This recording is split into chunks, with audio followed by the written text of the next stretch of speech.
आता पाहूयात सविस्तर बातम्या। बातमी आहे पुणेकरांना दिलासा देणारी, कारण गेल्या वर्षीप्रमाणे यंदा पुणेकरांना पाणी कपातीला सामोरं जावं लागणार नाहीये। शहराला पाणी पुरवठा करणाऱ्या धरणातील पाणीसाठा वेगाने खालवत असताना महापालिका प्रशासनाने मात्र आगामी काळात पाणी कपात करण्याचा कोणताही विचार नसल्याचं स्पष्ट केलंय। पुणे शहराला पाणी पुरवठा करणाऱ्या खडकवासला धरण साखळीत सध्या 8.56 टीएमसी पाणी साठा शिल्लक आहे। यातील 3 टीएमसी पाणी उन्हाळी आवर्तन म्हणून सोडायला सुरुवात झाली आहे। प्रति महिना साधारणपणे 1.5 टीएमसी प्रमाणे उर्वरित 5 टीएमसी पैकी 4.5 टीएमसी पाणी शहरासाठी वापरले जाणार असल्यानं येत्या काळात पाणी कपात केली जाणार नसल्याचं महापालिका प्रशासनाकडून सांगण्यात येत आहे।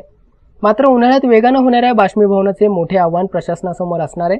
बाष्पीभवनात 1 टीएमसी पाणी गेलं तर मात्र धरणातील 2 टीएमसी इतक्या मृत साठ्यातले पाणी वापरावे लागणार आहे। दररोज पाणी पुरवठा होणार असला तरी नवीन लाईन टाकणं आणि दुरुस्तीच्या कामासाठी वेळेनुसार काही भागातील पाणी पुरवठा बंद करण्यात येणार असल्याचंही पालिकेकडून सांगण्यात आलंय। Viresh Andhalkar, sharp news, Pune.